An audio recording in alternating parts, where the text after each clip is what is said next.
professores, companheiros que já atuaram aí anterior a mim, os que vão atuar depois, o Paulo Ângelo, que eu acho o diretor aí da escola.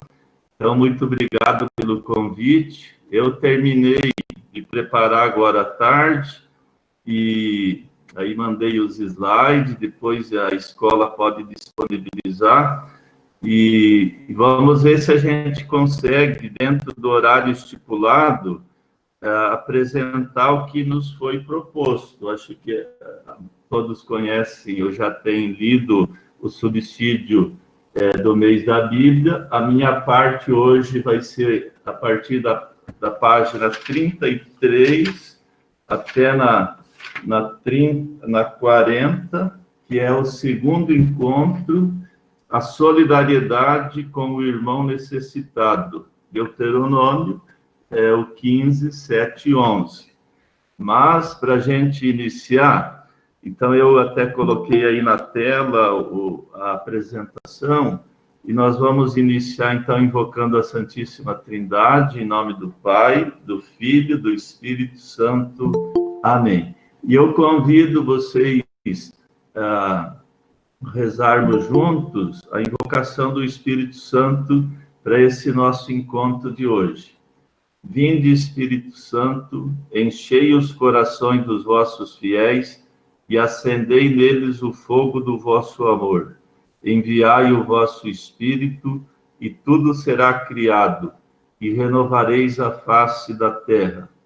Oremos. Ó Deus, que instruístes os corações dos vossos fiéis com a luz do Espírito Santo, fazei que apreciemos retamente todas as coisas, segundo o mesmo Espírito, e gozemos sempre da sua consolação, por Cristo, Senhor nosso.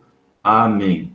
Eu preparei também para essa oração, colocar aqui uma canção, acho que é bem própria para o mês da Bíblia, junto com outras que a gente já conhece, que é Fala, Senhor, preciso ouvir tua voz. Eis aqui o teu servo. Então, vou colocar para a gente um momento como de oração.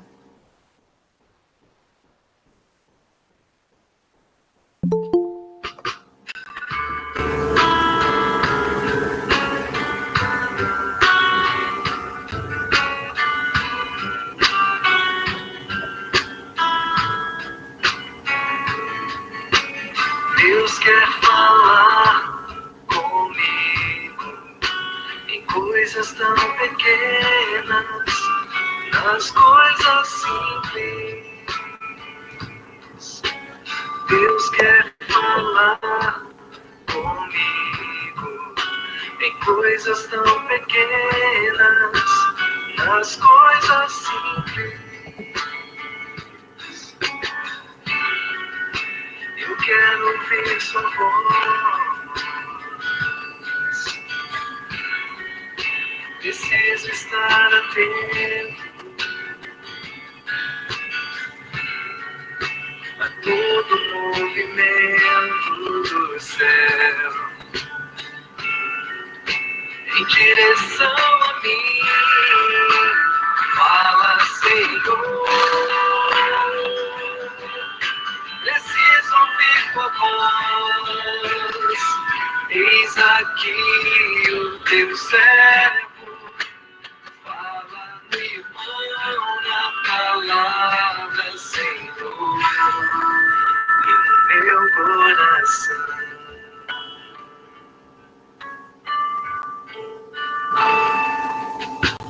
Deus quer falar comigo em coisas tão pequenas, nas coisas simples. Deus quer falar comigo em coisas tão pequenas, nas coisas simples.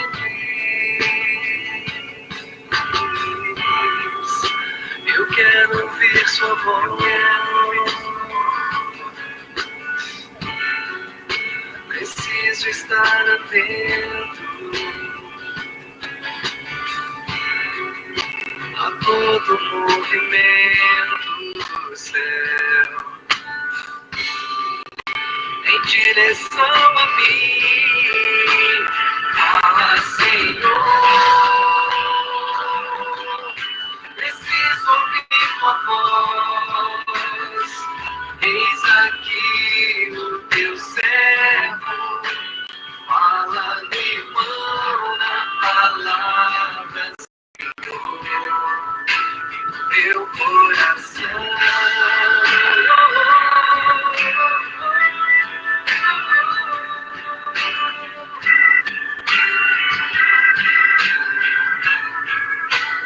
Fala, Senhor, preciso ouvir tua voz. Eis aqui o teu servo, fala no irmão, na palavra, Senhor, e no meu coração.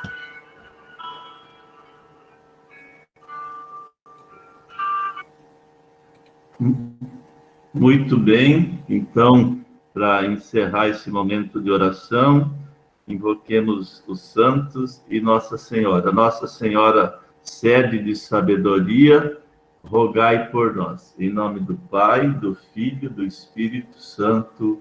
Amém.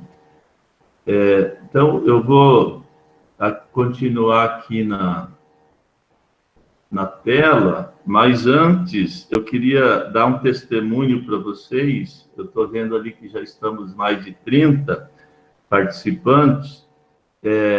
A minha espiritualidade enquanto padre é uma espiritualidade bíblica, eucarística e trinitária. E em relação à Bíblia, quando eu era criança, eu morava no sítio, os padres iam rezar a missa e entregavam santinhos para as crianças. Então, eu tinha uma caixinha quadradinha, bonitinha, cheia de santinhos.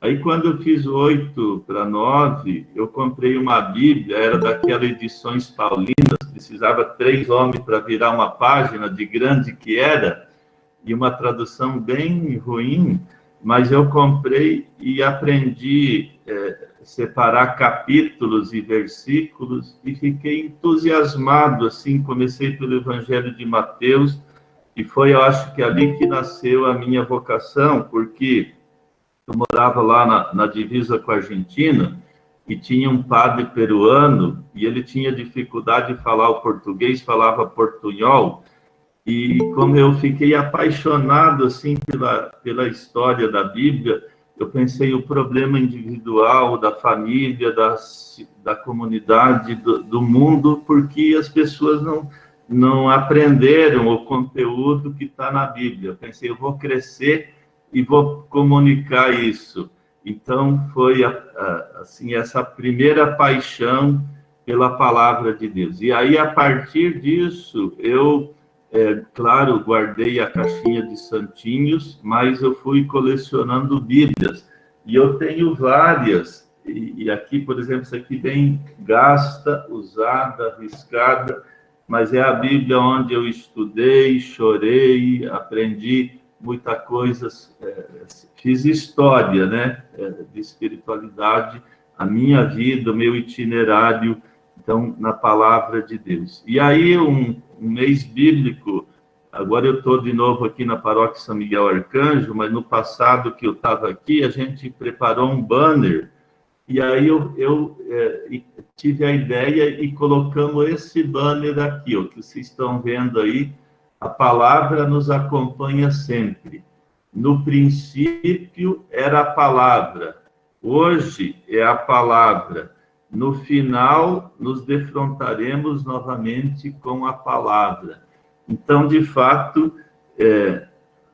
o que eu estou falando para vocês é o que me acompanha, faz parte da minha vida. A espiritualidade sacerdotal é em cima da palavra. Lógico, também eucarística, trinitária. E aí, outra questão também que eu coloco com a minha experiência de, às vezes, dar alguma conferência, algum curso, as pessoas perguntam, padre, qual Bíblia que é melhor? Porque, vamos supor, eu tenho aqui várias, que eu usei a Bíblia do Peregrino, que eu vou tirando daqui para liberar espaço.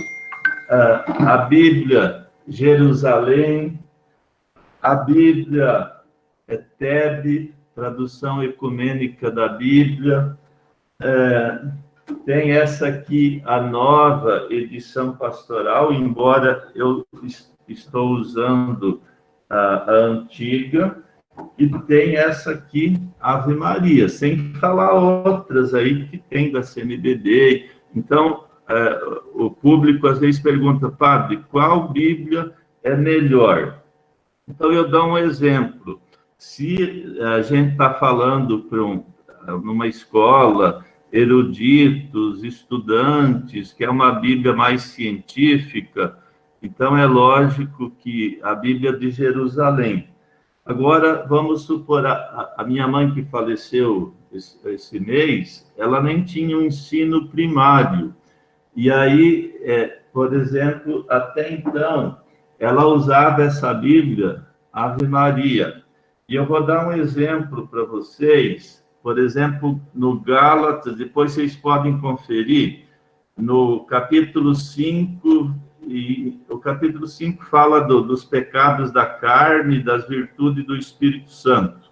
Mas lá no versículo 24, diz o seguinte, aqui na edição Ave Maria, pois os que são de Jesus Cristo crucificaram a carne com as paixões e concupiscências, se vivemos pelo Espírito, andemos também de acordo com o Espírito. Então, as paixões e concupiscências. Aí minha mãe, que não tinha o primário, né, o ensino fundamental, ela ia ficar perdida. O que é concupiscências?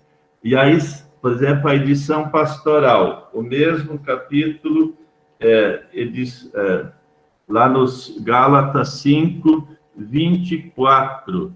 Então, o que diz lá? Vou ler para vocês também.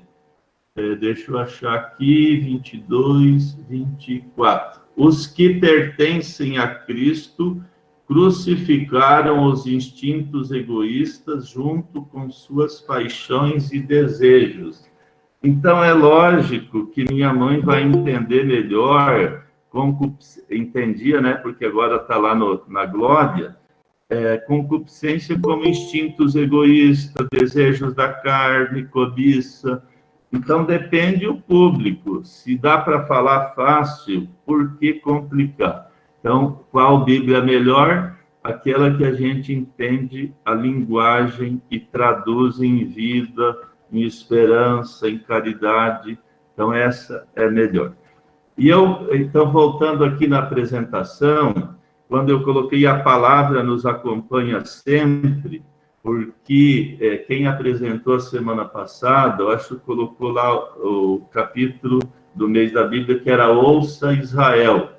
E eu, quando estava preparando, me chamou a atenção, porque a palavra nos acompanha sempre, em todos os lugares e posições.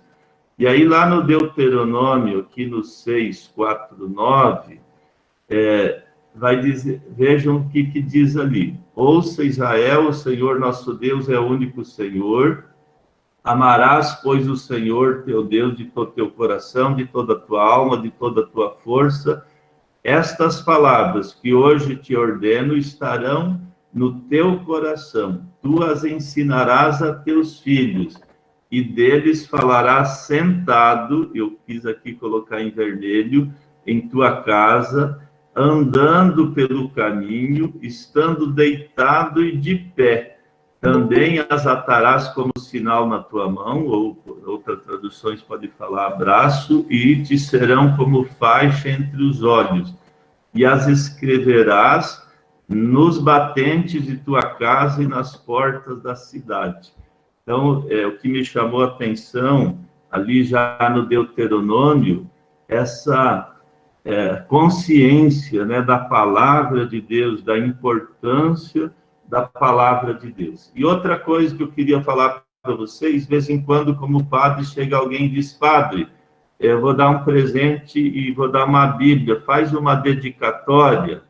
Então, sempre que eu vou fazer dedicatória, eu coloco aqui da própria Bíblia, 2 Timóteo 3, 16, 17. A própria Bíblia comunicando essa importância para o leitor, que diz: toda a Escritura é inspirada por Deus e é útil para ensinar, para refutar, para corrigir, para educar na justiça, a fim de que o homem de Deus seja perfeito e perfeitamente preparado para toda boa obra. Então, quis testemunhar isso para vocês.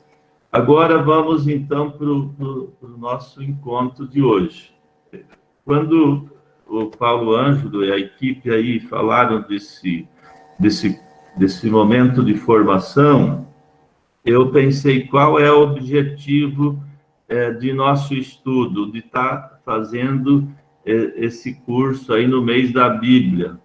Eu penso que o objetivo, o nosso contato com o estudo, com a palavra de Deus, é mudar a nossa mentalidade. Eu sempre digo para o povo, qual que é o maior milagre que pode acontecer na vida de uma pessoa? O maior milagre, eu sempre uso a Bíblia, né, indico Lucas 15, 17. Que é a história do filho pródigo, filho perdido, rompeu a comunhão com Deus, viveu uma promiscuidade, não estava feliz. E quando que começou o milagre na vida dele? Lá 15, 17 diz, caiu em si. Cair em si significa conversão, mudança de vida, reatar com Deus, com a família. Então, o maior milagre que pode acontecer na vida de um ser humano é ele cair em si e se converter, voltar para Deus. No capítulo 13 de Lucas também, fala que alguns levaram notícias dos galileus que Pilatos tinha mandado matar, e como esses programas aí de violência, esses policiais, programas policiais, tipo uma notícia assim, o que Jesus falou? Se vocês não mudarem o modo de pensar, de julgar, de agir, vocês perecerão da mesma forma que aqueles galileus. Por quê? No fundo, Jesus disse, olha, se o sistema está ruim, e se vocês não mudarem, esse sistema que hoje assassinou os galileus, amanhã certamente pegará alguém de vocês, vossos filhos, vossos netos. Então, penso que a nossa vida é uma constante mudança, transformação, um Nicodemos que a cada contato com a palavra de Deus tem que nascer de novo.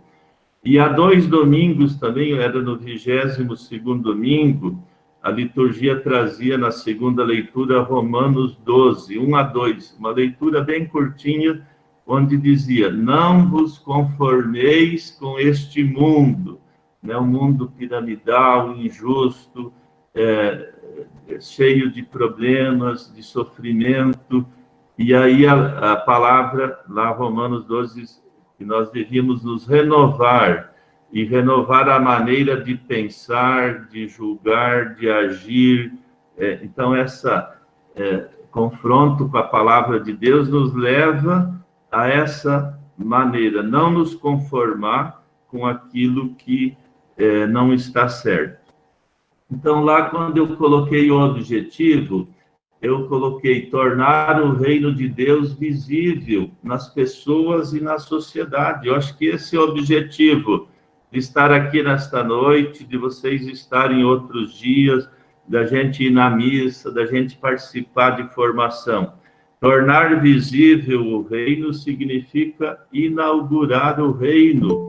Na liturgia lá da quarta-feira de cinzas, quando o evangelho nos é proclamado e depois o padre, os ministros, diáconos colocam as cinzas na cabeça das pessoas, qual é a palavra que nós usamos? Convertei-vos e crede no evangelho, porque o reino de Deus chegou. Então, inauguração do reino significa o quê? A conversão. O verbo se faz carne novamente, se torna visível. Em Jesus, o reino era visível nas suas atitudes, no carinho, na forma que ele acolhia, que ele tratava as pessoas, que ele amava, perdoava. E que a palavra diz de Jesus? Os que andavam nas sombras da morte viram uma grande luz. Uma grande luz apareceu aos que viviam nas sombras da morte.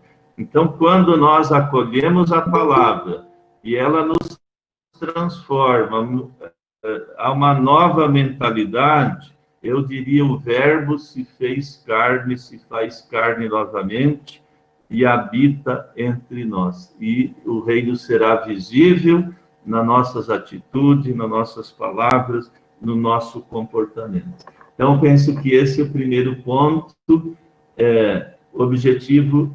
O pouco que a gente aprender deve nos tornar melhores. O método, sempre o modelo é Jesus Cristo.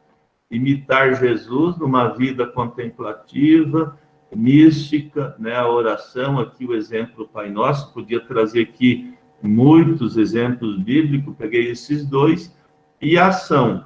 Mateus 9, 35, 38, fala que Jesus andou na periferia, viu um povo cansado, abatido, como ovelha sem pastor, e ali que ele anunciou o reino e rezou para que o Pai mandasse mais operários. Então, se nós estamos aqui também participando, nós somos frutos da oração de Jesus, que rezou por nós, nós somos esses operários.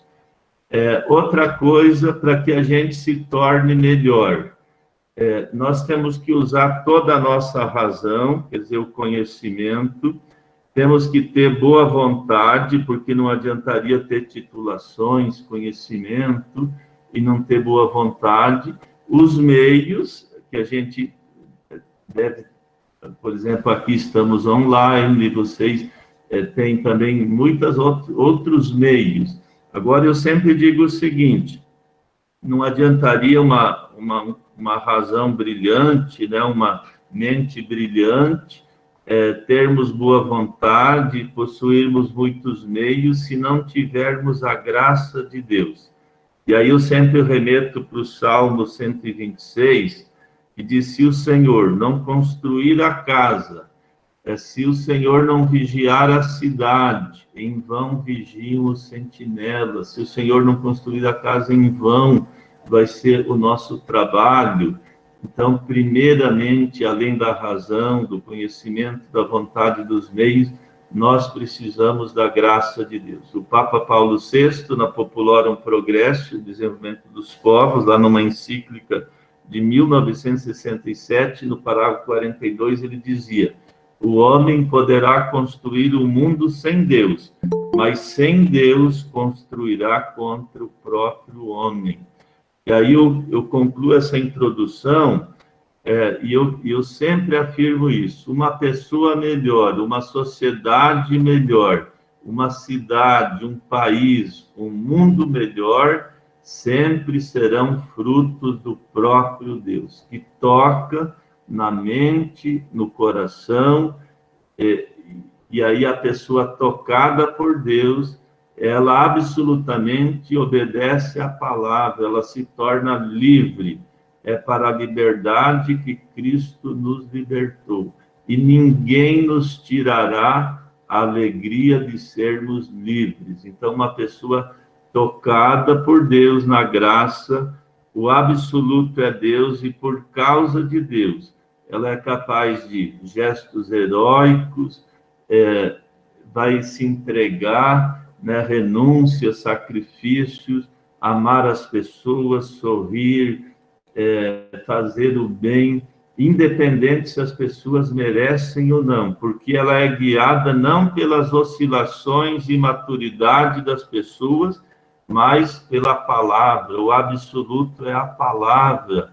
Ela, então, não se dobra para outras situações. Então, feitas essas considerações, vamos entrar no tema propriamente dito, que o texto de hoje, 15, 7:11, pertence, e é o tema, né,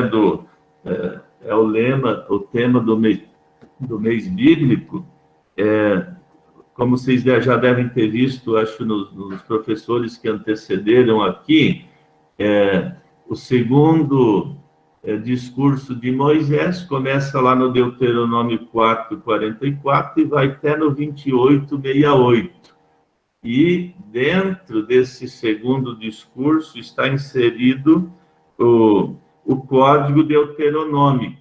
Esse Código Deuteronômico está dentro dos capítulos 12 ao 26.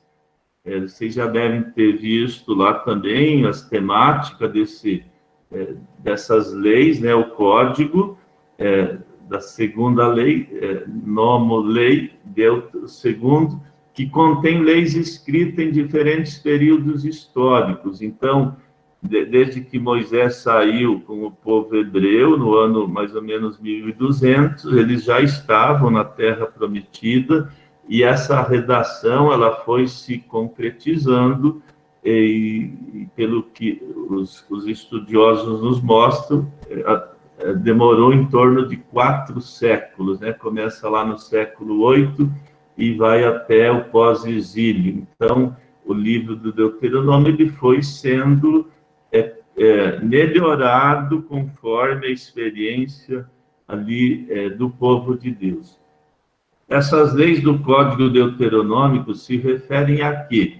As relações sociais, a fraternidade e a prática da justiça, sobretudo a atenção especial para o pobre, o estrangeiro, o órfão, a viúva, ou seja, aqueles que são mais desprotegidos, os fragilizados da sociedade. Então, quando ali o Deuteronômio 24, 17, 18, eu separei poucos textos, mas entre esses poucos, esse aí do 24, 17 ou 18, porque essa categoria dos fragilizados, desprotegidos, é uma constante, seja na Torá ou no Pentateuco, ali nos 5 primeiros livros, em todos os 18 profetas, seja dos maiores ou menores, volta essa temática no Novo Testamento, está presente na igreja, no discurso dos papas, sempre os desprotegidos, a viúva, o órfão, o estrangeiro, o pobre. Então, o Deuteronômio 24, 17 e 18 está ali focando justamente isso.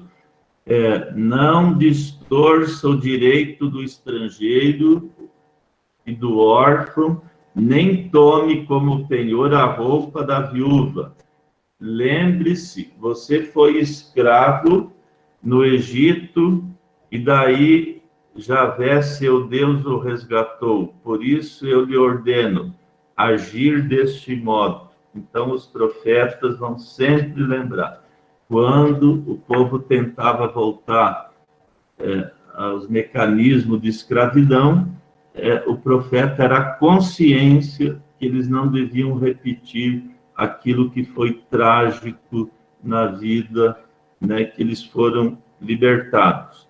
Outra coisa também lá no subsídio apresenta a finalidade dessas leis, né, que é do Código Deuteronômico ali. Deixa eu só tirar aqui. Subiu. A finalidade dessas leis é regulamentar a vida da comunidade, estabelecendo qual a justa relação com Deus e com as pessoas. Outro que eu separei para a gente ler é esse 22, de 1 a 4. Eu estou aqui já com a Bíblia aberta. Se você... Então, aqui ele vai falar assim, não ficar indiferente àquilo que é o bem do irmão. E ele cita várias coisas aí do dia a dia. Então, o título aqui da minha Bíblia diz, cada um por todos. Há poucos dias aí, eu estava numa paróquia, o nosso lema lá enquanto comunidade era mais ou menos o que está ali.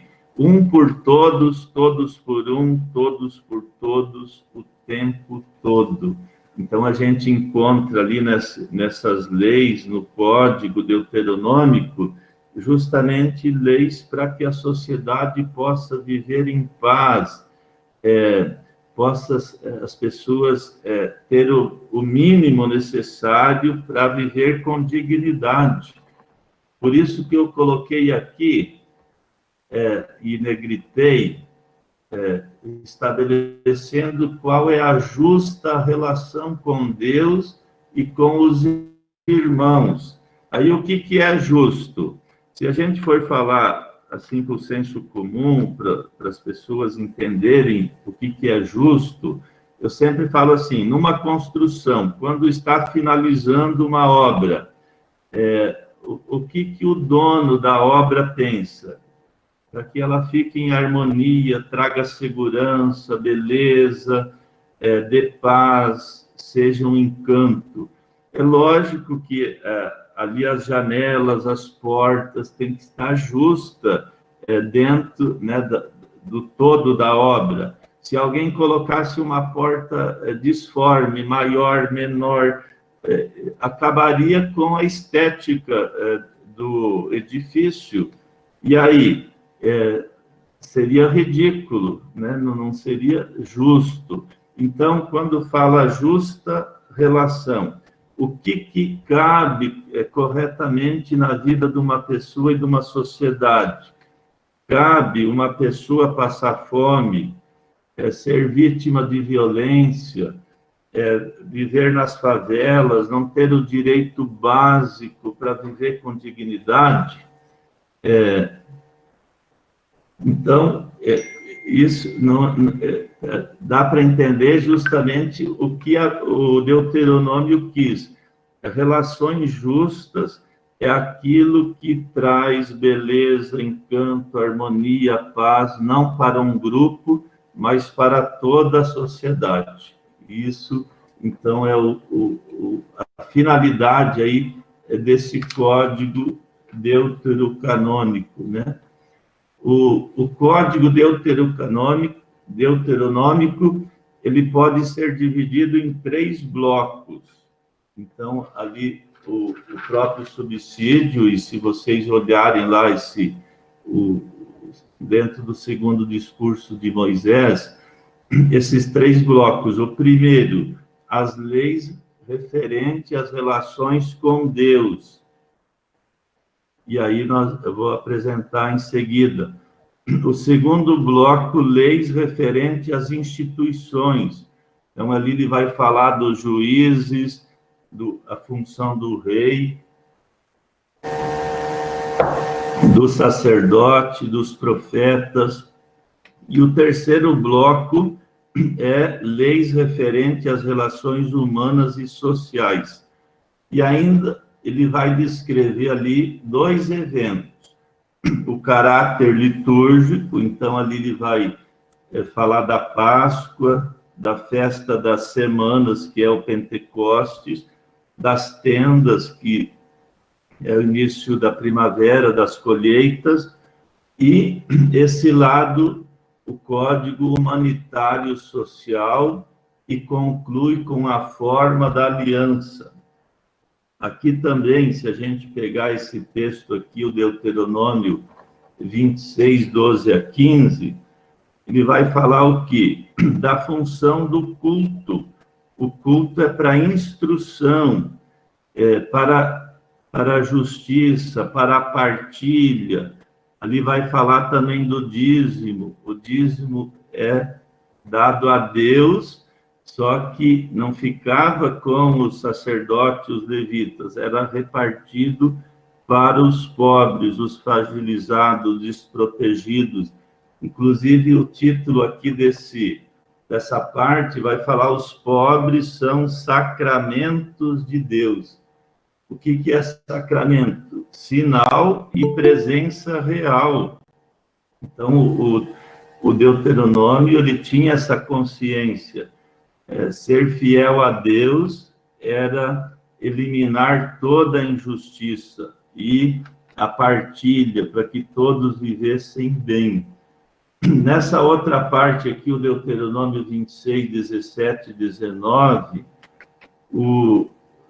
também é um dos que a gente separou aqui. Vamos pegar ali o 26, 17 e 19.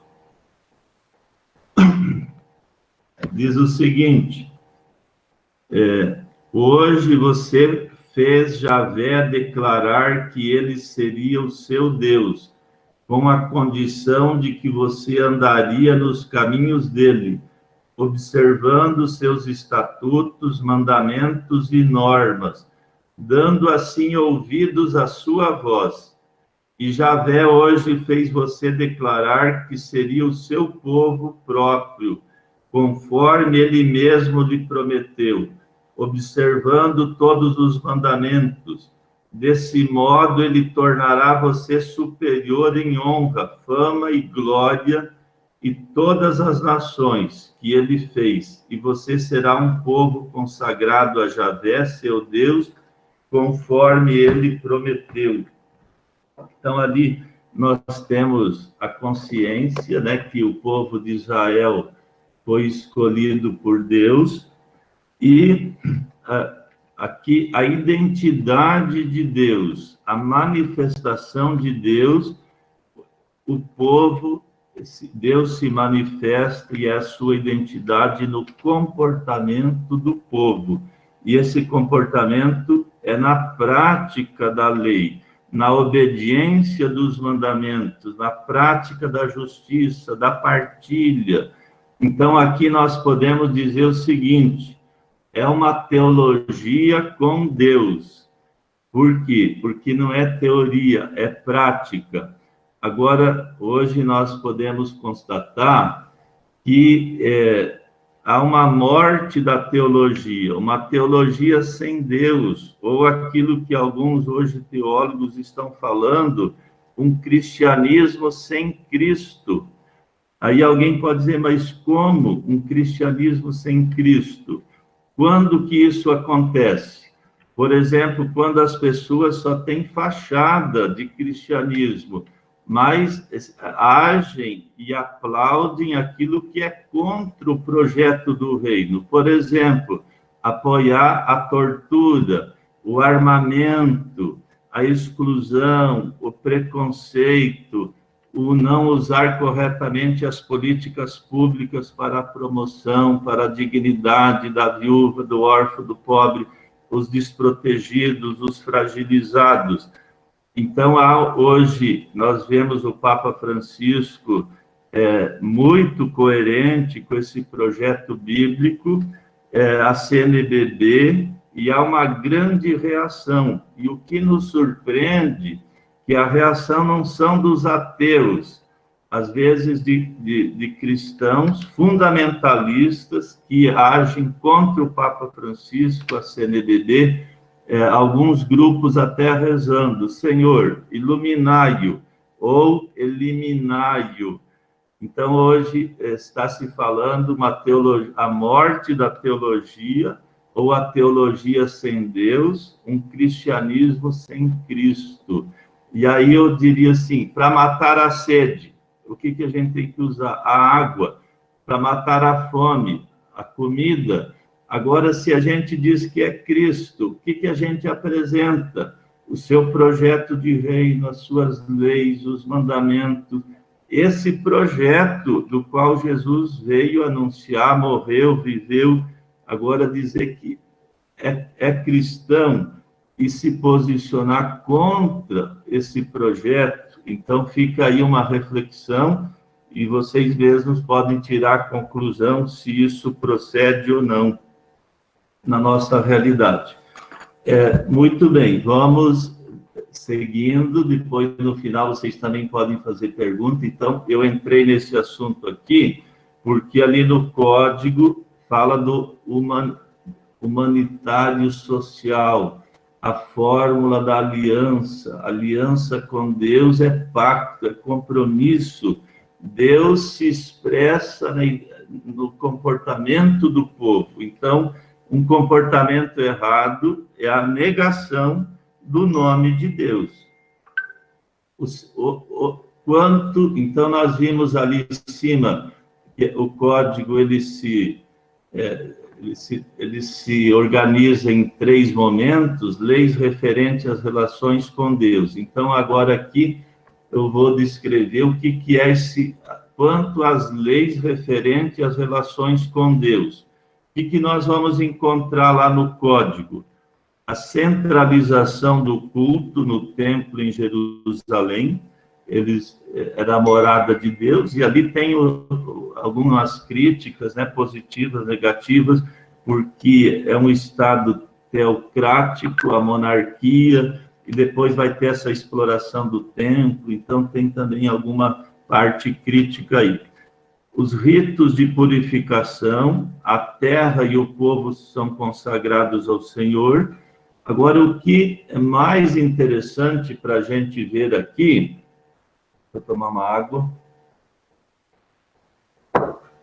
essa proibição das práticas de idolatria e culto às outras divindades. Se vocês depois ou já viram, ou podem fazer uma leitura mais atenta, para o Deuteronômio, o que é idolatria?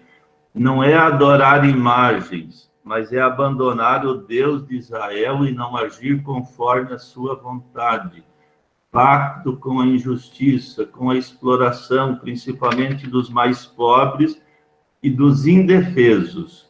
E eles remete lá o apego aos bens materiais, que fala ali no 2º Reis, depois vocês podem conferir.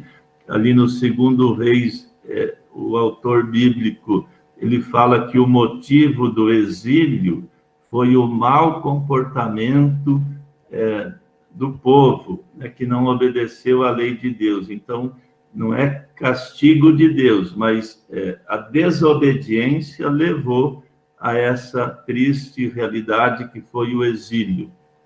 E confirmam os textos que o verdadeiro culto a Deus é a prática da justiça e ações sociais mais humanas.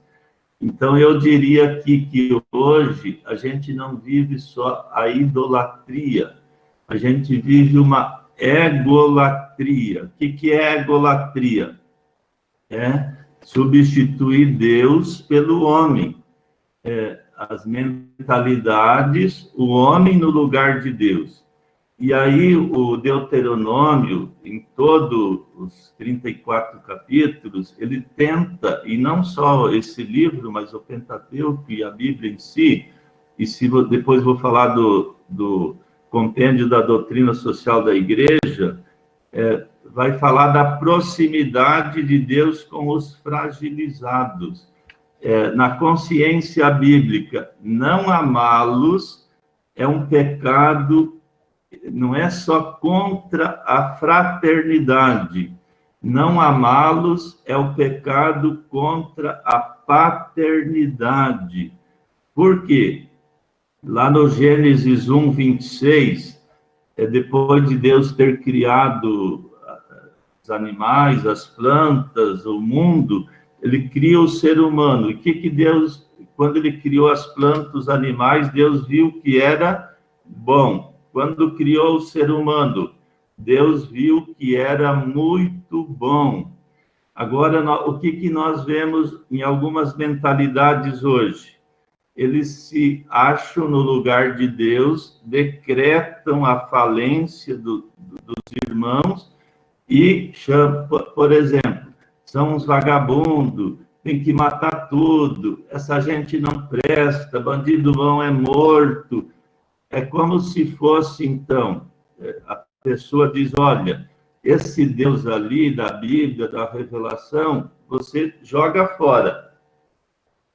E lá no lugar do ambão, você manda fazer meu busto e põe lá no lugar da Bíblia. Lá no lugar do sacrário, coloca também meu busto.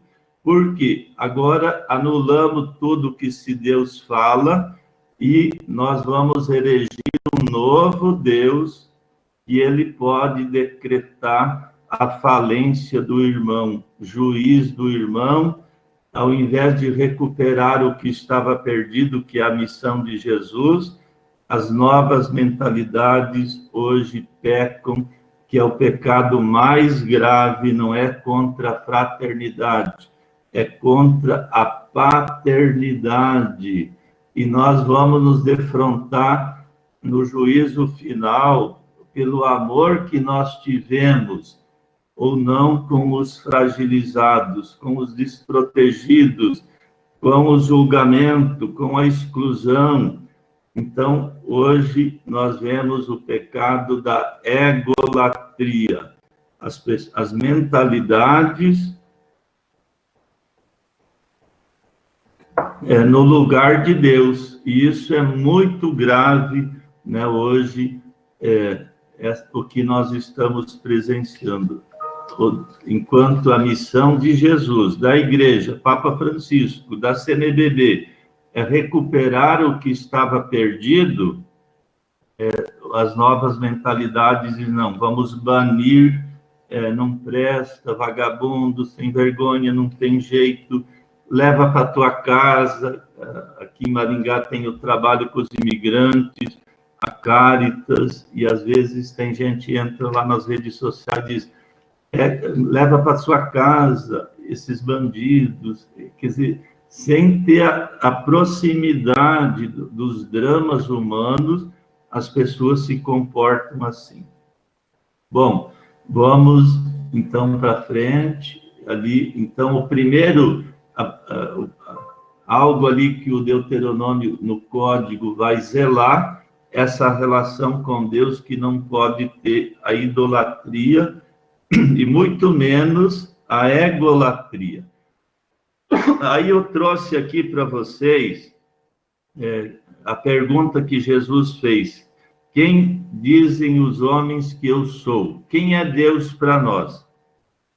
Se vocês depois podem conferir lá o texto, vieram muitas respostas, do senso comum, das multidões, de Pedro, que representa as lideranças, e penso cada um de nós, de vocês que estão acompanhando, vieram as respostas da elite do poder, que eram os anciãos, os doutores da lei e os chefes dos sacerdotes. As respostas foram iguais? Não. Então, conforme cada visão que esses grupos têm de Deus, resultará uma praxe de vida, uma opção, um testemunho. E aí eu sempre digo o seguinte, que nós estamos na Igreja Católica e cada pastoral, cada serviço, cada movimento tem a missão do quê? De promover a vida. E aí, nessa visão, por exemplo, quem entrou em confronto com Jesus? Se Jesus falasse que algo era bom, eles diziam que era mal, e vice-versa. Os grupos religiosos do tempo de Jesus. E aí a trama maior está lá em João 8, que é esses grupos religiosos que surpreenderam a mulher adúltera. Na verdade, eles queriam pegar Jesus. E Jesus se saiu bem, porque falou, quem não tiver pecado, atire a primeira pedra. Se Jesus falasse, não apedreja, eles iam dizer, ele não está seguindo a lei de Moisés. Se Jesus falasse apedreja, eles diziam, ele fala de amor, não vive. Então, Jesus não tinha saída. Estava escrevendo com o dedo na areia, disse que estava escrevendo o nome dos homens, que eram também infiéis. Isso é brincadeira, né? Agora, esses grupos religiosos, adúltera, certamente era pobre, não tinha notoriedade na sociedade. Eles eram coniventes com Herodíades, a prostituta palaciana, e o único que denunciou foi João Batista, e o único que Jesus elogiou, e num banquete, com a participação desses grupos religiosos, pediram a cabeça do profeta, que era a vez e a voz dos pobres. Então, quando a gente diz quem é Deus, não basta estar na Igreja Católica, tem que ter estar em comunhão com o projeto que gera vida, que elimina a exclusão, o preconceito, a injustiça, que traga a promoção social, a cidadania, a dignidade. Senão, nós vamos fazer o papel dos grupos religiosos do tempo de Jesus. E aí, como o texto lá do Deuteronômio falava a relação com Deus, como que inicia a revelação de Deus com Moisés no Antigo Testamento? Se vocês pegarem o catecismo da Igreja Católica, e eu até trouxe aqui para toda a família, devia ter um catecismo, né? Eu tenho aqui o primeiro que saiu na primeira edição, mas hoje traz nessa edição o catecismo número 203 ao 213, nessa primeira parte aí do catecismo, são 4, né? O que a igreja crê, a explicação dos dogmas, as verdades de fé. Ele inicia ali: creio em Deus Pai Todo-Poderoso, Criador do céu e da terra.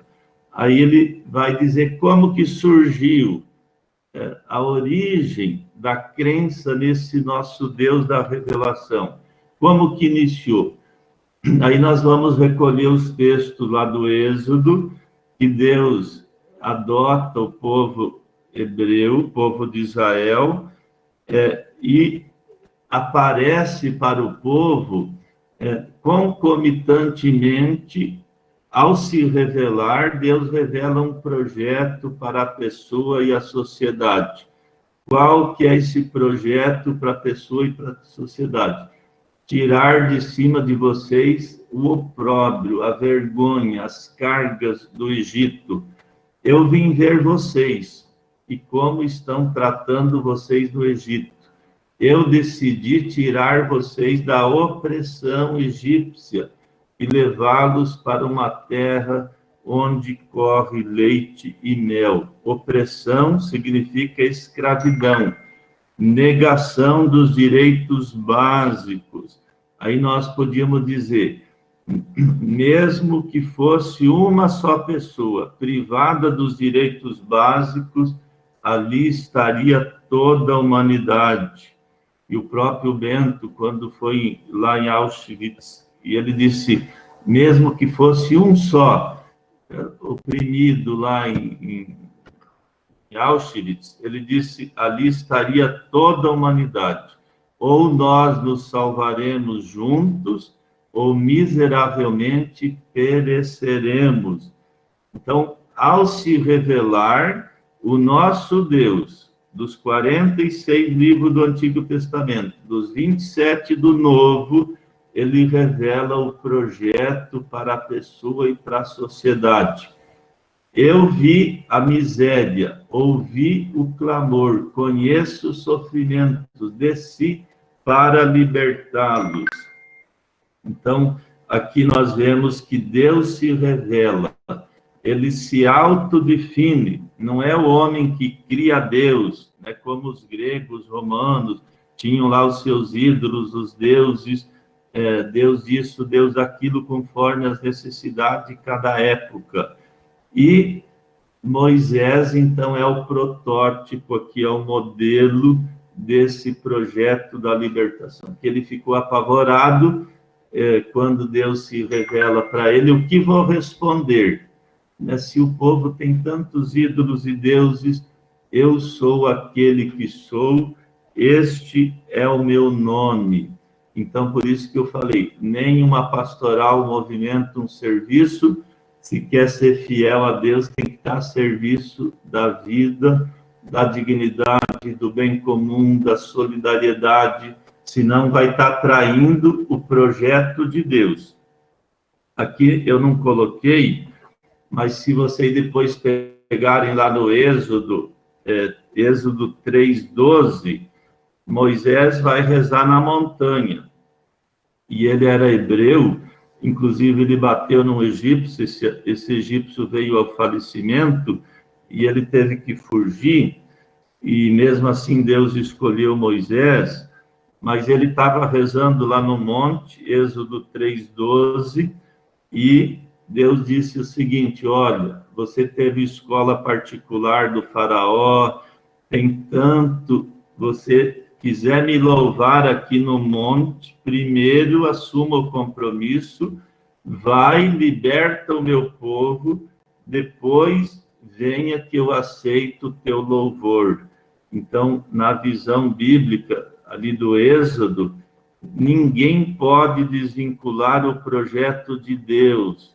Não se pode estar na presença de Deus e pactuar com a injustiça, com aquilo que não são valores, que oprime, que exclui, que mata. Então, essa é a visão do livro do Deuteronômio, que traz viva a memória do Êxodo, quando fala lá do Código Deuteronômico, da relação com Deus. Aqui Deus, ao se revelar, mostra a sua proposta, projeto para a pessoa e a sociedade. Eu podia pegar aqui uma dezena, centenas de textos, mas peguei só esse aí do Isaías, que retrata muito bem essa mentalidade que os profetas sempre trouxeram viva na consciência do povo. Deus vai criar um novo céu e nova terra, não haverá mais choro e clamor, não haverá morte prematura, construirão casas e nelas habitarão, plantarão e comerão seus frutos, ninguém gerará filhos para viverem na humilhação, haverá harmonia entre o homem e a sociedade. Então, esse que é o projeto, e o Pentateuco, e principalmente o Deuteronômio, vão estar trazendo viva na consciência do povo esse projeto de Deus, desde o momento que ele se revela. Aí tem outros horizontes aqui. Jesus, ao se revelar em comunhão com o Pai e o Espírito Santo, continua o mesmo projeto de vida e dignidade para todos. Eu negritei alguns textos aqui, que Jesus entra lá na comunidade, lê o livro, o Espírito do Senhor está sobre mim, porque me ungiu, me enviou para evangelizar os pobres, curar os doentes, e fala que ele estava cheio do Espírito Santo. Então, eu penso que uma pessoa que está cheia do Espírito Santo, ela não pode ser diferente na ação de Jesus, né, que está retratado ali. E se a gente pudesse resumir num versículo a vida de Jesus, além do João 10:10, tem o Atos 10:37, que diz: ele passou a vida fazendo o bem. Mas aí João 10:10 vai dizer o quê? Eu vim para que todos tenham vida. E aqui que eu queria focar, por exemplo, o segmento de Jesus é diferente de seguir deuses, ídolos. Por quê? A gente conhece os deuses, os ídolos dos egípcios, dos gregos, dos romanos, até dos indígenas aqui na América. O que o ídolo, os deuses, exigiam dos seguidores? O sangue, a humilhação. As vítimas eram degoladas num altar para o delírio dos deuses. Agora, o nosso Deus, Jesus, ele é sacrificado na cruz, ele derrama o sangue para que os seguidores tenham vida em abundância. Então, aqui que está a diferença. Alguém diz: mas nós não temos mais deuses à moda antiga. Claro que não, mas hoje nós temos os deuses do poder, do prazer, do poder que exclui, que mata, que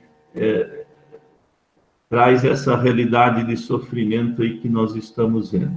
Nós podíamos pegar muitos outros textos, mas pelo tempo não vou comentar. Por exemplo, Isaías fala que celebração sem a justiça, eu tenho nojo, eu viro a cara quando vocês erguem as mãos, o incenso é coisa nojenta se não tem a justiça aqui.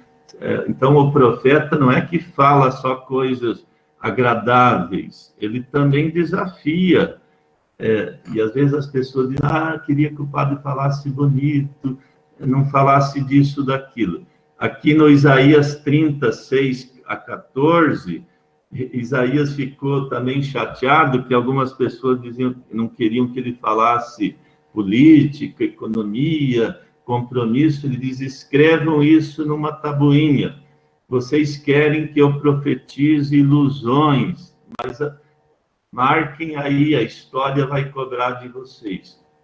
Depois o 42 é o servo sofredor, o 58 aqui fala da função do dízimo, né? O que Deus quer, um coração voltado para o bem, para a justiça. O livro de Lamentações é um livro profético, um dos menores quase da Bíblia, só perde para Filêmon, e seria muito interessante aqui, tem uma autora protestante, Elsa Tames, ela escreveu um livro, agora eu esqueci o nome, ela fala que oprimir uma pessoa não é só o que a gente vê por fora, a gravidade é na alma. Então, aqui, depois vocês conferem aí os textos, eu sou alguém que conheceu a miséria por dentro, que fala como ter paz, ter fé, se não tem os direitos básicos. Lamentações 3:45 fala, nós somos os lixos inúteis do mundo. E Lamentações 4:9, eles vão dizer assim, melhor morrer pela espada do que morrer às mínguas. Se ninguém se interessa por nós, não tem políticas públicas. E aqui fala do Hebreus, que Jesus gritava ao Deus que podia salvar da morte, e aqui 1 Samuel, conscientizando sobre a política, se eles elegerem um rei, que pode tomar os seus bens, e conscientiza aí o povo que deve participar, não pode só delegar a cidadania. E aqui nós vamos ver alguns outros textos. Esse projeto do reino deve continuar na vida da comunidade. Vocês são sal e luz, aqui vocês são raça escolhida, sacerdotes, reis, profetas, para trazer viva a memória do projeto de Deus. Então, eu trouxe isso aqui porque lá no Código Deuteronômico fala quanto às leis referentes às relações com Deus, da idolatria, e ter uma visão correta de Deus. Se não tiver, né, as multidões, Pedro, a elite, tinham visões diferentes, vai ter uma prática, uma militância diferente, então, dentro da igreja. Vamos lá. Aqui eu coloquei outro, como que foi a saída do povo do Egito, né? Como que Deus interferiu, a exploração da mão de obra, o genocídio, a ideologia, né? Chamar de vagabundos, as promessas enganosas. E sempre que eu tenho tempo e falo sobre isso, eu faço uma pergunta. A saída do Egito para a Terra Prometida são fatos políticos ou religiosos? Então, claro que é político. Sair de um regime, de um Estado, de uma Constituição para outra é um fato político, mas motivados pela fé, pela religião, pelo compromisso com Deus. Então, sempre digo assim, a nossa importância da igreja, né, de ter essa visão, esse compromisso com o ser humano para uma libertação, para a Terra Prometida. Terra Prometida é sempre a conquista da dignidade humana. E concluo essa parte aí do primeiro ponto da relação com Deus, dizendo o seguinte: não lutar pela justiça social é profanar o nome de Deus. Esse lutar ali, para não assustar ninguém, a gente diz com que meios os meios são a fé e a razão. São João Paulo II diz, na Fides et Ratio, as duas asas do conhecimento que nos levam à verdade, que é Deus, a fé e a razão. E aí, aqui então, diz que uma sociedade funciona sob o signo da justiça social quando dispõe de estrutura tais que nelas e por ela todos aqueles que realmente contribuem para o bem comum têm possibilidades concretas de realizar suas justas aspirações humanas. Caso contrário, disse que uma sociedade funciona sob o signo da injustiça, da iniquidade. E aí nós podíamos abrir, se fosse presencial, para um debate, né, a dívida social que nós temos no país, as políticas públicas, a opção por Deus supõe usar corretamente a razão, a fé que duplo compromisso, os desprotegidos, fragilizados. Então, dá um debate grande aí. Eu coloco o desafio e depois vocês, em outro momento, podem também fazer uma reflexão ou participar. Aqui eu coloco o DSI, a doutrina social e o Papa Francisco, né? E aí tem um questionamento aqui. O que significa para o Papa Francisco voltar ao Evangelho? Isto é, ser rosto da igreja profética e renovada. Eu trago aqui para vocês também já mostro então para vocês aqui esse documento, os centésimos anos, 100 anos da doutrina social. O Papa São João Paulo II, no parágrafo 5, iniciando, ele diz: não há solução para a sociedade, para os indivíduos, fora do Evangelho. Então, quando o Papa Francisco diz voltar ao Evangelho, está seguindo a tradição, né, que outros pontífices já exaltaram isso. Depois, voltando lá, então, deixa eu passar. O que é voltar ao Evangelho? Então, a partir das encíclicas, da Laudato Si, da Evangelii Gaudium, o que é voltar ao Evangelho? Ser uma igreja livre de toda obsessão de poder. Se fosse pedir para vocês uma palavra, o que o Papa diz? Igreja em saída. Hoje, às vezes me entristece que as novas mentalidades, e a gente percebe isso até como eu trabalho na PUC, com seminaristas que chegam, é uma igreja com uma mentalidade em retorno. E o triste constatar que não é um retorno só nas questões políticas, como P maiúsculo, arte do bem comum, é uma igreja em retorno nas questões ecumênicas, não respeita, às vezes, as outras religiões, uma igreja em retorno na compreensão da sexualidade, do julgamento. Então, hoje, o que a gente vê em algumas situações, uma mentalidade que alguns teólogos dizem o seguinte, que nós estamos vivendo o momento da teologia do pano, da liturgia da fumaça, das pastorais dos prodígios, né, dos espetáculos, das redes mediáticas. Então, eu sempre digo para os seminaristas, se vocês já foram em circo pobre, quanto mais pobre o circo, mais enfeita o palhaço. Alguma coisa tem que chamar atenção. Então, o presbítero, o diácono, o líder, ele tem que estar à frente, viver uma profunda espiritualidade, mas também um compromisso social, político, econômico, de estratégias para promover o bem comum.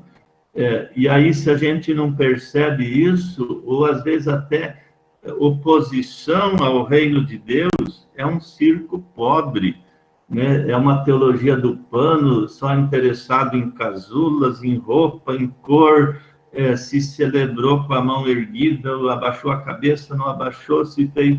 Então, é uma igreja em retorno, que o Papa Francisco critica, né, legalista, que vai assim com a lei e não se compadece, não tem compaixão. Então, é uma triste mentalidade que eu espero que logo triunfe a igreja, né, em saída, a igreja do compromisso, da justiça, a igreja do reino. Outra coisa ali que eu coloquei, voltar ao evangelho, é a opção pela pobreza. Então, aí o Papa Francisco, né, no restaurante, lá com os funcionários, aqui também, ser uma igreja serva, ele está aqui com os trabalhadores, imigrantes. Aqui também eu coloquei essa charge: queremos emprego, educação, saúde, servindo. Aí, o que o Papa Francisco, os bispos do compromisso são acusados? Comunistas, esquerdistas, petistas, tantos istas, né, que assombra essa mentalidade. Sou a favor que todo brasileiro tenha uma arma, tirar essa arma, tenha uma casa, substituir. E, por exemplo, a filosofia tomista, a teologia, ela diz, o ser humano possui alma, cérebro, espírito, então ele tem que usar a inteligência para o bem, para a promoção da dignidade. Agora, arma significa barbárie, fazer o povo voltar ao instinto, né? Os animais, eles têm unhas, garras, dentes, não têm cérebro. Então, isso, por trás de uma política de armamento, está essa redução antropológica, a barbárie, ao instinto, a voltar a essa natureza, né, animalesca.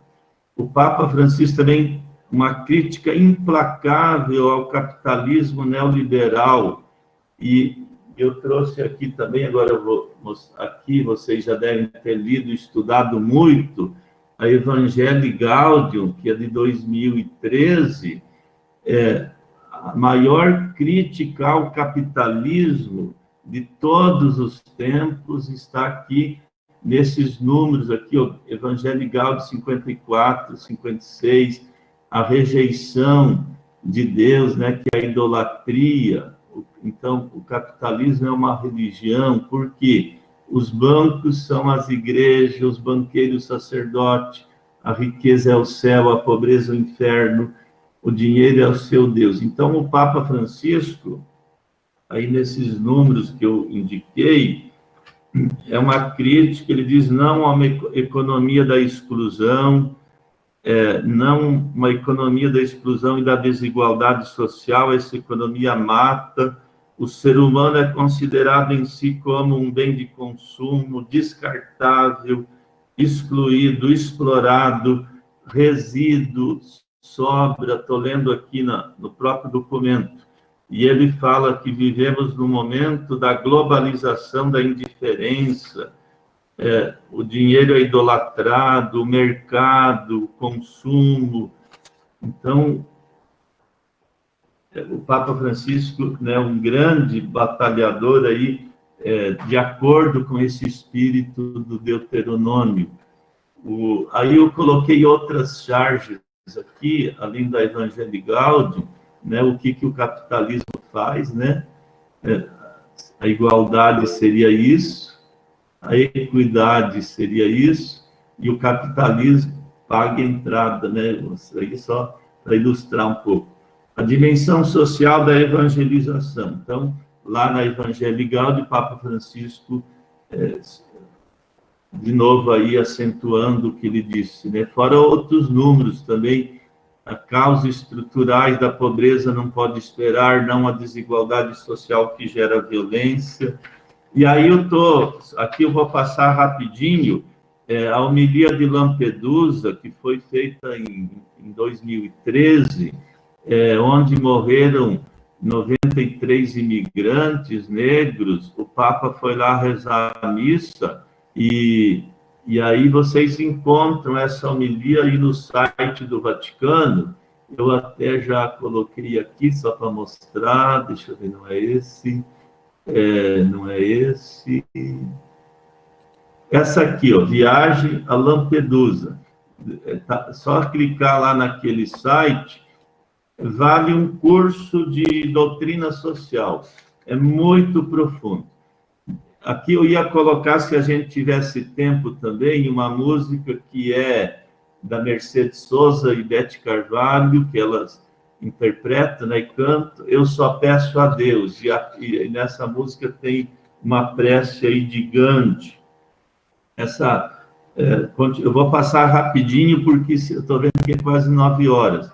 Crítica ao mercado, economia da desigualdade, principalmente nos documentos e pronunciamento do Papa Francisco, a cultura do descarte, quando ele fala do cuidado com a casa comum, na Laudato Si, a corrupção sistemática, o mercado se sobrepõe à solidariedade, a globalização da indiferença, o gotejamento que as classes ricas fazem acontecer com os pobres, mas não há uma transformação, o neocapitalismo, o neoestado tomando conta, a violência, o trabalho, a exploração dos direitos.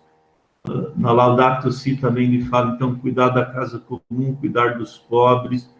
E aí, voltando lá, porque a gente já está quase no final, na nossa parte tem os deveres religiosos e humanitários, fala aí do dízimo. O dízimo, como eu falei no Deuteronômio, é para a partilha e não para os donos de igreja. E hoje eu diria assim, nós estamos vendo abrindo-se pequenas ou grandes portas, que nós chamamos de mercado ou de loja, põe o nome de igreja e oferece o que o povo quer ouvir. Faz pesquisa, contrata alguém que chama de pastor bem habilitado no discurso e oferece o que o povo quer ouvir, e infelizmente está enchendo os templos, né, para essa igreja mercado. As festas litúrgicas, então, aqui eu não vou estar comentando. A segunda parte também eu não vou comentar as funções lá do Código Deuteronômico dos juízes, dos reis, sacerdotes, levitas e profetas.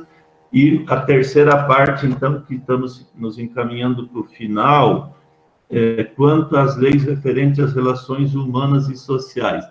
Desculpe eu colocar aqui, mas uma vez eu tive um embate com uma pessoa fundamentalista, evangélica, e tudo que eu falava, ela dizia, está na Bíblia, está na Bíblia, está na Bíblia. Eu falei, até para cagar está na Bíblia.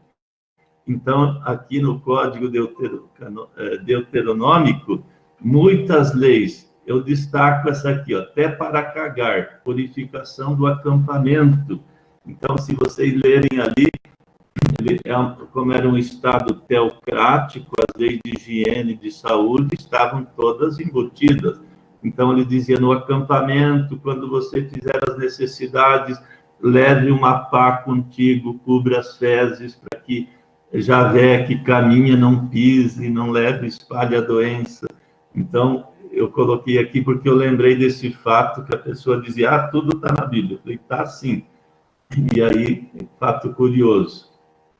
As leis de solidariedade em Deuteronômio, abre a tua mão para o teu irmão, que é o lema aqui do nosso estudo. Então, antes do 7, no 15, de 1 a 6, fala do ano sabático, celebrado a cada 7 anos, e todo o povo de Israel tinha que obedecer à lei de libertar os escravos e perdoar as dívidas. Os versículos 4 e 5 e o 11 dá a impressão que tem uma contradição. Aqui no 4 e 5 diz, não haverá pobres, e no 11 diz, haverá pobres.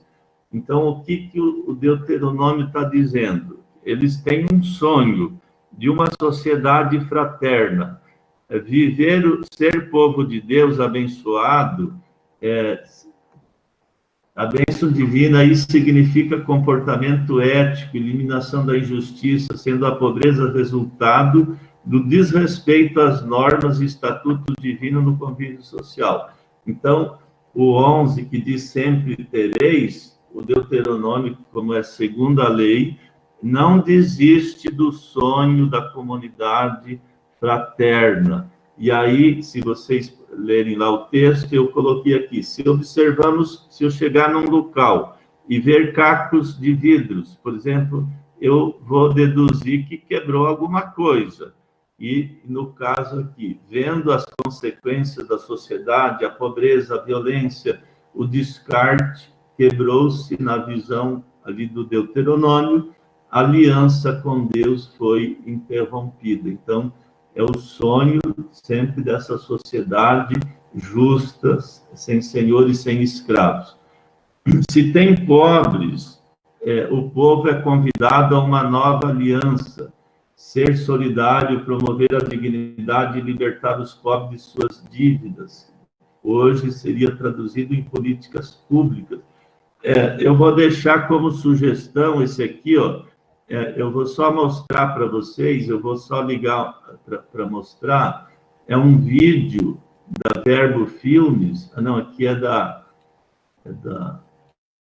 Mercedes Souza, eu tinha deixado no jeito, mas não dá tempo também.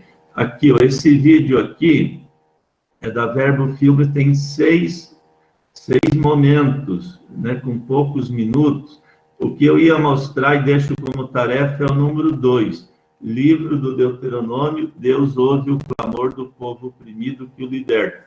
Então, eu tinha deixado no jeito aqui, mas não vou passar, porque eu estou vendo aqui que já é 8h54, e fica, depois vocês podem ver, além do 2, o 6, muito interessante, para entender o conjunto aí do Deuteronômio.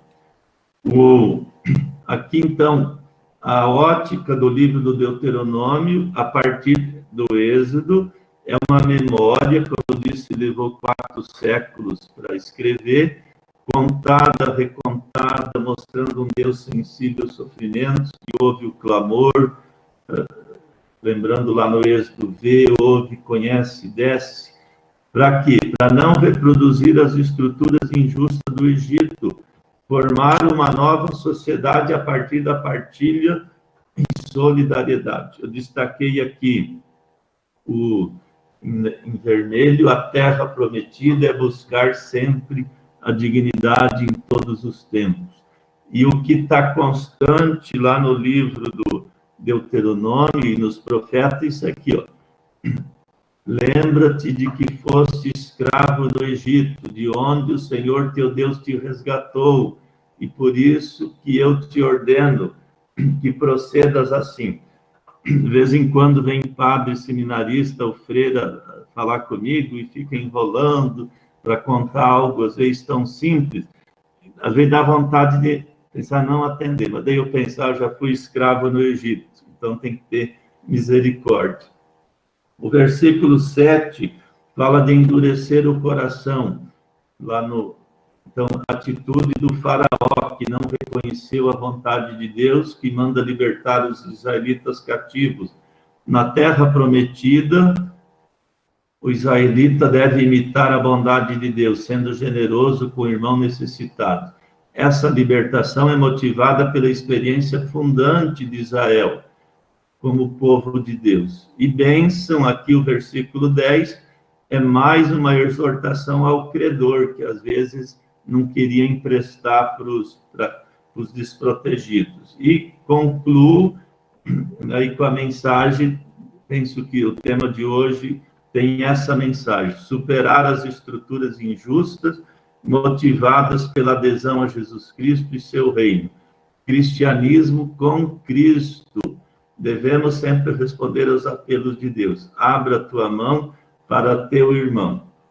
E eu aqui coloquei algo do compêndio, então vou só dar um exemplo aqui do padre Libânio, que ele diz assim: compromissos com as realidades complexas só tem quem tiver uma profunda opção de fé,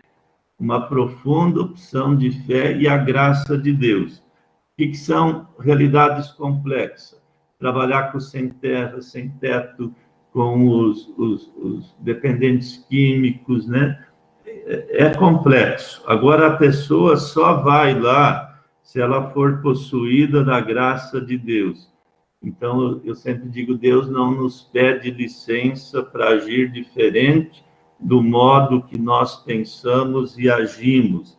E aí o Libânio diz o seguinte: se a gente não tiver a graça de Deus, se a gente ao menos não criticar os que lá estão, já seria um grande avanço dentro da Igreja Católica, porque quem vai lá, às vezes se torna profeta, denuncia, aí os de Cádiz comunista, esquerdopata, e se fecham ao projeto de Deus. O Gaudium et Spes também, que é do documento do Vaticano II, vai dizer que o cristão, o altar do leigo são as realidades temporais. Se ele não se compromete, ele coloca em perigo a sua salvação.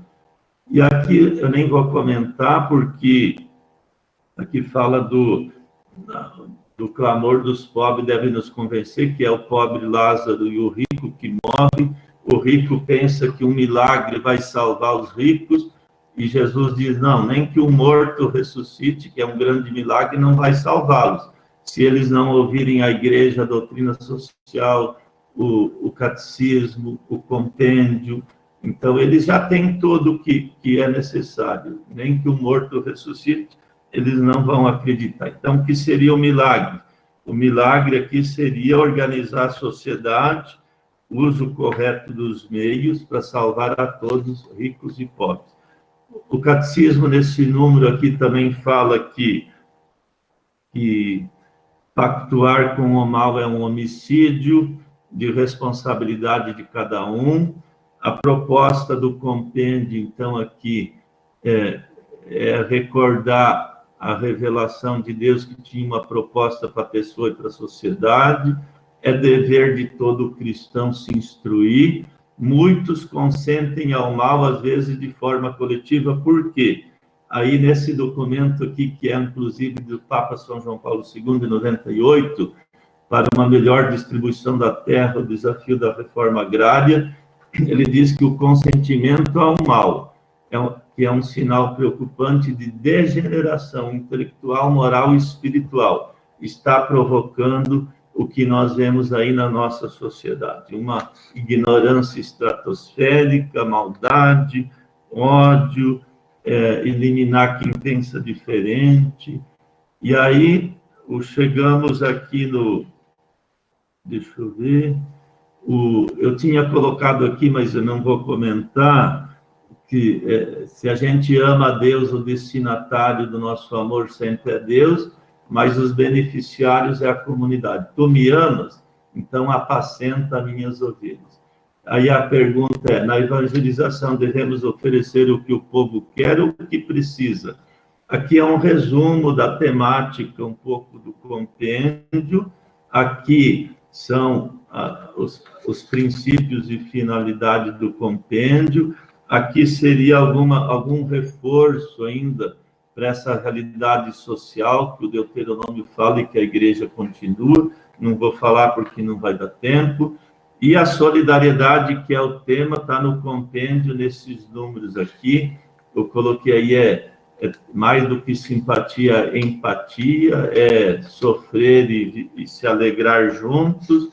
E aí tem aqui o site, né, do compêndio, que eu também já deixei, deixa eu ver se é esse aqui, está aí, se vocês podem buscar. Era isso que eu tinha, desculpa se a forma que eu apresentei. Eu vou abrir aqui agora, ver se alguém fez pergunta. O Daniel ou o Paulo Ângelo pode traduzir para mim, para eu não ler aqui, porque já são 9h, e daí eu vou já chegando para o encerramento. E antes de encerrar, daí a gente faz aquela oração que está aqui, ó, junto, mas aí encerramento. Pode falar, Daniel, Paulo Ângelo.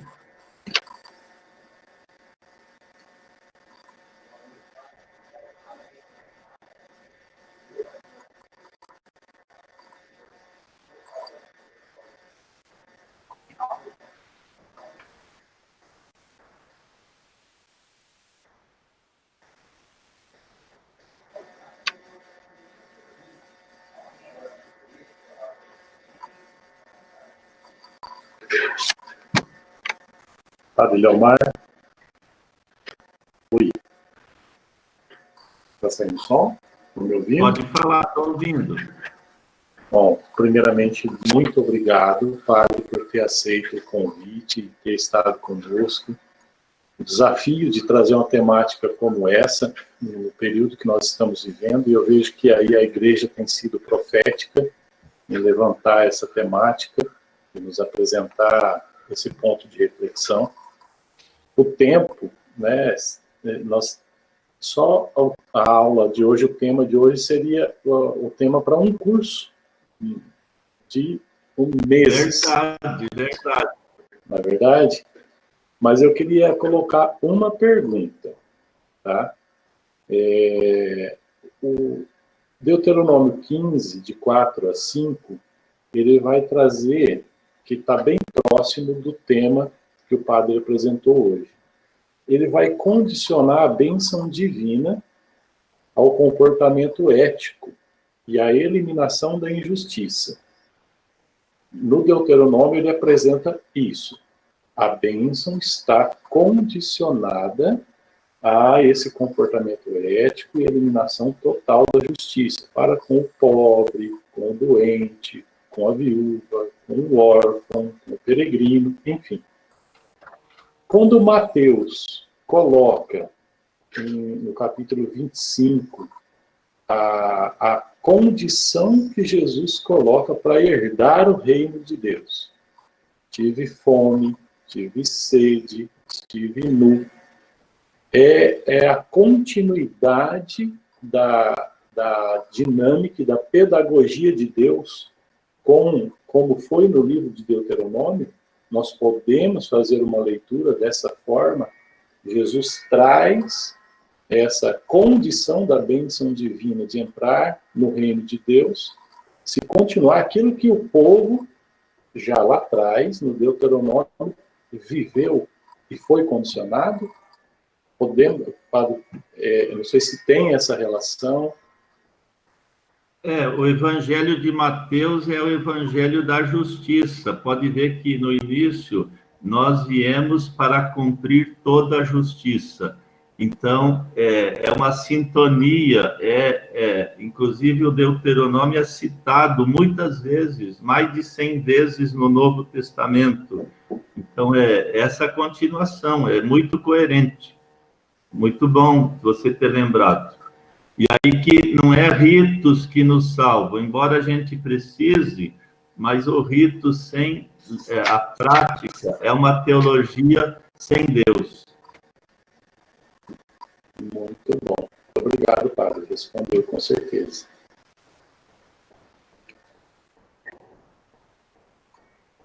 Quer ler para mim?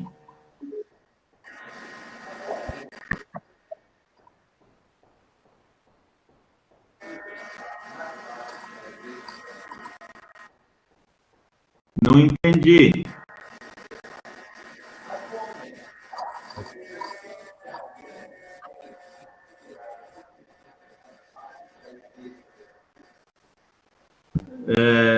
Sim e não, porque tem, assim, aquilo lá que eu falei da teologia do pano, a liturgia da fumaça, a pastoral dos prodígios, quer manter uma estrutura que o Papa Francisco chama de clericalismo.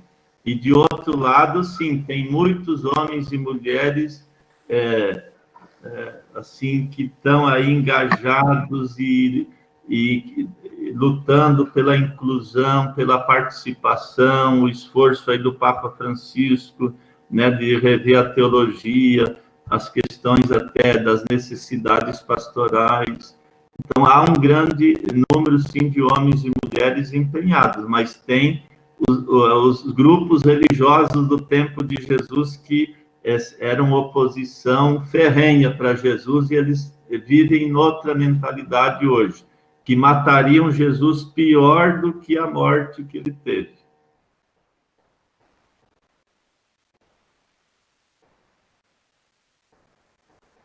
Ô Daniel, eu vi que vários pediram o material, pode mandar. Eu vou te mandar em Word também, não está tudo lá no Word, mas aí eu te mando, você pode disparar. Podem usar, não precisa me citar, fique à vontade.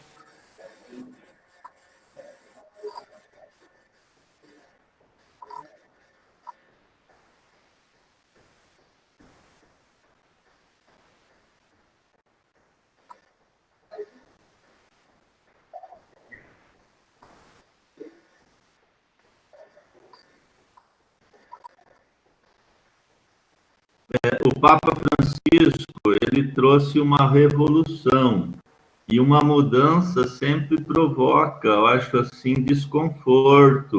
Então, eu penso que, mesmo nesses grupos, é um momento de renovação, de transformação, de reflexão, porque às vezes está acostumado de um tipo, né, e de repente diz, não, a igreja tem que ser diferente. Então, eu tenho esperança, sim, que há homens e mulheres que Deus toca e vão ser também renovadores das suas ordens.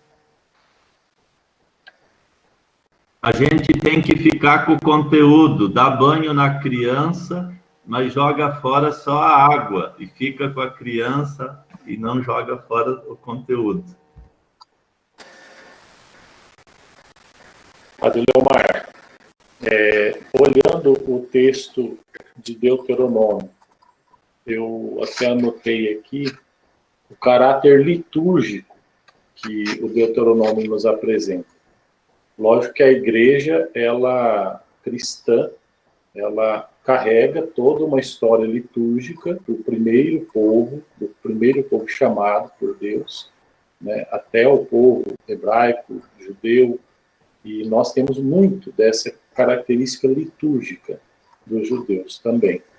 Mas a vivência da fé que se expressa na liturgia, hoje, como nós estamos, igreja no Brasil, ela tem traços e características do mesmo caráter litúrgico que o Deuteronômio nos apresenta?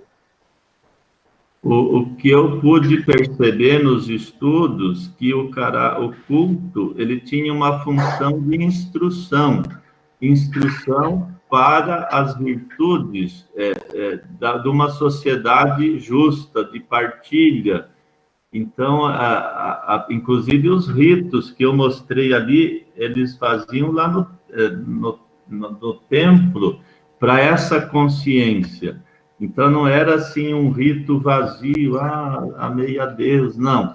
Ele tinha que provocar na pessoa a consciência do compromisso com a dignidade, a solidariedade, o bem comum, a justiça. Então, da mesma forma, a gente vê em muitas comunidades isso, mas outras não.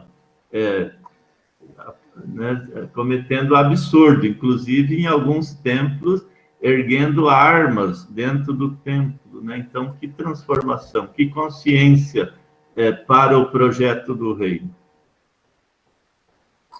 Mas tem joio e tem trigo, e esse joio e trigo está em cada um de nós.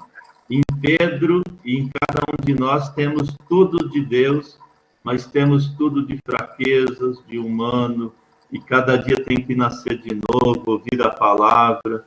Eu acho que a gente tem que estar aberto sempre para isso. Muito bom. Desculpas, eu preparei bastante e fiquei afobado que eu queria, assim, avançar mal de professor. A gente quer cumprir o plano de ensino, né? E aí até fiquei aqui. À tarde que acabou a internet aqui, nossa, me deu um mal-estar. Falei, meu Deus do céu, agora sem internet. E daí voltou, Deus deu essa graça. Esteve perfeito, perfeito. A aplicação do conteúdo, a tua história, a tua experiência pastoral, Padre, muito nos enriquece. Até o próprio processo de luto que o Padre ainda está vivenciando, tornou-se para nós hoje uma escola, um momento vivencial em que nós nos unimos a você nesse momento ainda de que vivencia, de saudade, mas ao mesmo tempo uma certeza da glória eterna, onde sua mãe hoje está, pela fé que nós professamos, assim cremos. Então eu digo que foi perfeito. Só tenho a agradecer, um coração transbordante de alegria a você pelas suas palavras, pelo seu testemunho, pelo seu exemplo, o qual eu tenho como referência muito na minha caminhada, enquanto igreja, enquanto pessoa, enquanto cidadão. Só dizer a você muito obrigado mesmo, ao Daniel, que pôde mediar todo esse acontecimento, aos participantes que estiveram conosco, que Deus possa verdadeiramente abençoar cada um e cada um. Então, vou dar... Oi? Mas o tempo já avançou e eu acho assim, eu mais quis provocar uma reflexão e a resposta, eu acho, está dentro de cada um aí. Ali eu estou vendo, você entende que é uma expressão dos tempos atuais contra o pensamento progressista, qual é o papel da igreja? Esse dia eu fiquei um pouco triste porque eu falei mais ou menos o que o Rafael colocou aí, inclusive um padre falou, nós estamos vivendo um momento das trevas. E aí eu fiquei um pouco triste, depois disse, não, a última palavra é sempre da luz, a gente vai vencer. Mas é um momento, sim, bem difícil para a humanidade. Eu acho que a gente tem que dobrar muito os joelhos, juntar as mãos, clamar ao céu e fazer tudo o que tiver ao nosso alcance de estratégia, mas sempre dentro do absoluto é Deus, não pagar o mal com o mal, sorrir, cantar, cada dia nascer de novo, a gente ama, serve, trabalha, se doa, não é porque as pessoas nos criticam ou nos amam, é porque a gente crê no projeto de Deus. Podemos fazer a oração final e dar a bênção final? Podemos, Padre. E fica aí a reflexão, né? Eu quis provocar isso. Se provoquei e vocês buscarem nos documentos, já valeu a pena. Então, eu vou por lá, vamos rezar junto, e daí eu dou a bênção final. É a oração do Papa Francisco que ele fez lá em Lampedusa. Pedimos perdão pela indiferença, por tantos irmãos e irmãs. Pedimos-vos perdão, Pai, por quem se acomodou e se fechou no seu próprio bem-estar, que leva à anestesia do coração. Ave Maria, cheia de graça, o Senhor é convosco. Bendita sois vós entre as mulheres, e bendito é o fruto do vosso ventre, Jesus. Santa Maria, Mãe de Deus, rogai por nós, pecadores, agora e na hora de nossa morte. Amém. E o Senhor esteja convosco. Ele está no meio de nós. E abençoe-vos, Deus Todo-Poderoso, por intercessão de Nossa Senhora Sede de Sabedoria e de todos os santos e santas de Deus. Em nome do Pai, Filho e Espírito Santo. Amém. Foi um prazer. Quem sabe, proximamente, vamos estar face a face. E aí vamos debater ideias e amar as pessoas. Valeu. Deus abençoe, Padre. Obrigado. Grande abraço a todos, uma ótima semana, final de semana, Deus abençoe. E terça-feira nós temos de novo mais um encontro com o diácono Márcio Henrique Lopes. Grande abraço.